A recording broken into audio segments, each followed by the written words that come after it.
My name's Collins, and when I was 14 years old, my stepmother left me at LAX with a backpack and $20. You stay right here. I'm parking the car. That's what Diane said before she walked away. I stood there for 40 minutes watching people hug their families, watching kids run toward their gates, watching everyone have somewhere to go. I tried calling her cell. It went straight to voicemail. I tried my dad. Same thing. An airport security officer stopped in front of me. You okay, honey? Where are your parents? My stepmom went to park. She'll be back. How long has it been? Maybe an hour? I don't know. She crouched down. What's your name? Collins Brennan. And your stepmom's name? Diane Brennan. She radioed something I couldn't make out. 20 minutes later, they brought me to a small office. A woman in a polo shirt sat across from me with a clipboard. Collins, I'm Nancy with Child Protective Services. We've been trying to reach your parents. Your stepmother's phone is off. Your father's phone is off. Do you have any other family we can call? My mom died when I was 9. It's just my dad and Diane, and my stepsister Harper. How old is Harper? 17. Nancy wrote something down. Collins, did something happen at home? Did you and Diane have a fight? No. Everything was normal. She said we were picking up my cousin from Denver. She said I could come along. Is there a cousin coming? I don't know. She looked at me for a long time. We're going to keep trying your father. In the meantime, you'll stay with a temporary placement family, just until we sort this out. I want to go home. I know, sweetie. We're working on it. They placed me with a woman named Rita in Inglewood. She had 2 other foster kids, both younger. She wasn't mean, just tired. I slept on a pull-out couch in the living room. Every day I waited for my dad to call. Every day Nancy told me they were still trying. 3 weeks later, Nancy sat across from me again. This time her expression was different, harder. Collins, we finally reached your father. When can I go home? He doesn't want you to come home. The room went silent except for the hum of the air conditioner. What? He said Diane told him you stole $15,000 from their safe. He said you've been lying about it and they can't trust you anymore. That's not true. I didn't steal anything. He also said you've been skipping school and sneaking out at night. Is that true? I missed 2 days because I was sick. I never snuck out. Nancy, I swear. I believe you might be telling the truth, but your father believes Diane, and legally we can't force him to take you back. Where's the money then? If I stole it, where is it? That's what I asked him. He said you must have hidden it or spent it. Collins, I'm sorry. You're going to be in the system for a while. I lived with Rita for 8 months. Then I moved to another family in Carson, then another in Torrance. I stayed in school because I didn't know what else to do. I worked at a grocery store as soon as I turned 15. I saved everything. On my 16th birthday, I was living with the Kowalskis in Long Beach. Mrs. Kowalski made me a small cake. I thanked her and went to my room and cried because my dad didn't call. He never called. Not once in 2 years. I aged out of foster care at 18 and moved into a shared apartment in Lakewood with 2 other girls. I worked full-time at a call center and took night classes at community college. By 22, I had an associate degree and a job at an insurance company doing claims processing. By 26, I was a claims adjuster making decent money. I didn't think about my family much anymore, or I tried not to. Then Harper found me on Facebook. The message came on a Tuesday afternoon. Collins, it's Harper. I know it's been a long time. Can we talk? I stared at it for 2 days before responding. What do you want? I need to tell you something. Can we meet? Please, it's important. We met at a coffee shop in Redondo Beach. She looked older, obviously, but still had the same sharp features, same dark hair. She sat down across from me and didn't touch her coffee. You look good, she said. What do you want, Harper? I need to tell you the truth about what happened. I already know what happened. Your mom lied. My dad believed her. I got dumped. It wasn't just Mom. I waited. I took the money. I was dating this guy, Ethan. He was 23. I was 17 and stupid. He convinced me to take money from Dad's safe to help him pay off a debt. I took $15,000. When Dad found out, I panicked. Mom asked who could have done it. I said maybe you were going through stuff or hanging out with the wrong people. I didn't directly blame you, but I planted the idea. Mom ran with it. My hands were shaking. I put them in my lap. Why are you telling me now? Because I feel guilty. Because it's been eating me alive. Because you deserved better. Where's the apology? I'm sorry, Collins. I'm so sorry. Get out. Please, let me get out of this coffee shop right now, or I'm calling security. She left. I sat there for an hour. 2 weeks later, my dad called. I almost didn't answer. Collins? How'd you get this number? Harper gave it to me. She told me what really happened. Okay. I owe you an apology. A massive apology.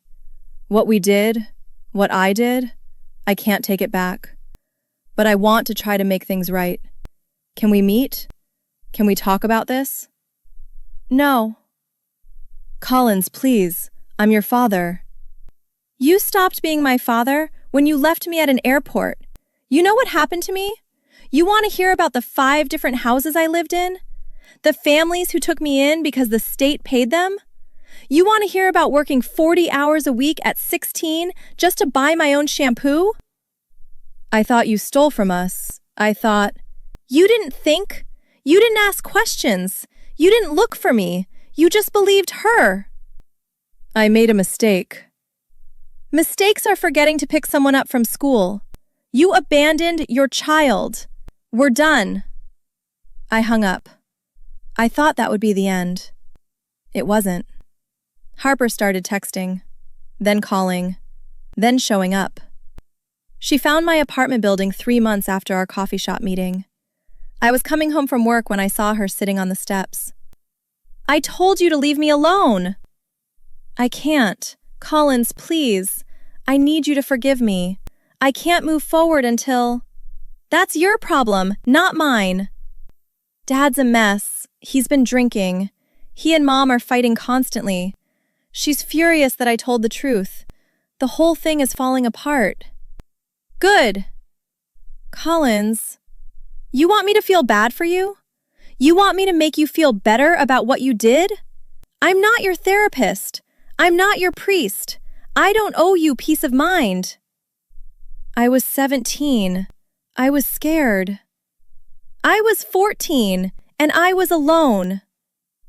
I walked past her into the building and didn't look back. My dad tried a different approach. He started sending money. $500 here, $1,000 there. I sent every single transfer back. He sent emails, long ones explaining how sorry he was, how he wanted to rebuild, how he'd been manipulated too. I deleted them without reading past the first line. Then Diane reached out. The email came from an address I didn't recognize. The subject line was, "From Diane Brennan." I almost deleted it. Instead, I opened it. Collins, Harper told me what she confessed to you. I want you to know that I didn't intentionally frame you. I was protecting my daughter. You understand that, don't you? A mother protects her child. Your father is falling apart with guilt. This is destroying our family. If you care about him at all, you'll meet with us and let us apologize properly. We can all heal from this together. I read it 3 times. Then I forwarded it to a lawyer I knew from work named Marcus Chen. He specialized in family law. I'd helped him with an insurance claim 6 months earlier, and we'd stayed friendly. Marcus, can you look at this? I want to know if I have any legal options. He called me that evening. Collins, what exactly are you hoping to accomplish? I want them to understand what they did. Really understand. Criminal charges won't stick. It's been too long, and technically they didn't break any laws. You weren't physically harmed. Child abandonment has a statute of limitations, and even then, it's murky because they claim they believed you were a danger to yourself or others. So I just have to accept it? Not necessarily. You could pursue a civil case for emotional distress. It's a long shot, but given the documentation of your time in foster care and the recent admission from Harper, you might have something. It won't be easy. It won't be fast. And it might not even work.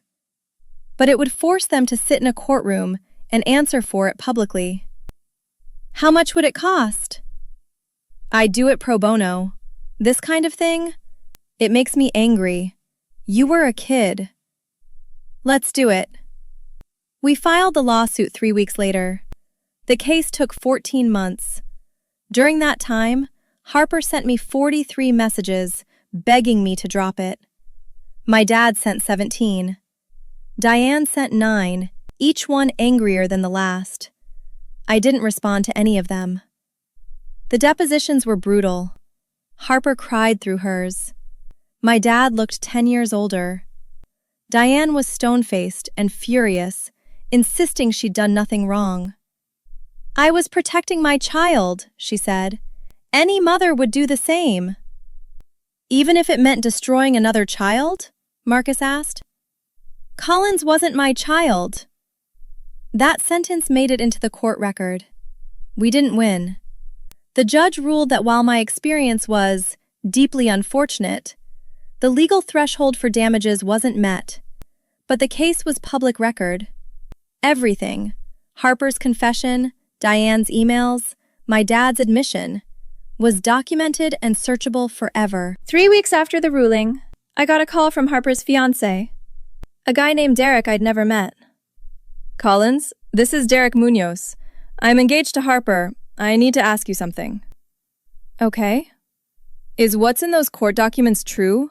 Did she really do that to you? Yes. And your dad just left you there? Yes. There was a long silence. She told me you were lying. She said you were trying to ruin her life because you were jealous. I'm not lying. I looked at the documents. I saw her deposition. She admitted it under oath. His voice cracked.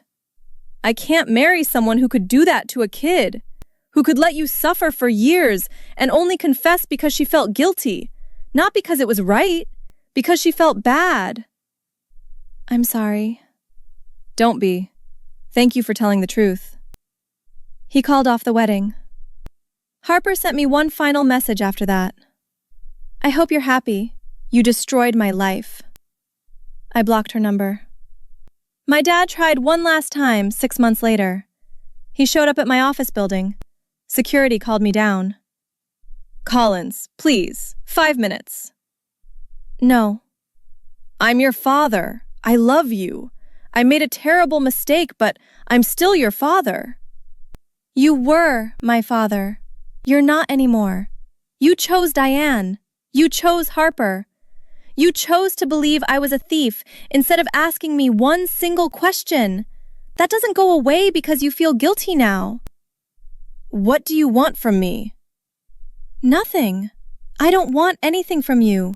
That's the point. I walked back inside. I still see Marcus sometimes for coffee. Last week he asked me if I felt better now that everything was out in the open. I thought about it for a while. I don't feel better. I feel free. There's a difference. He nodded. What would you have needed from them, back then, at that airport, to believe they actually cared?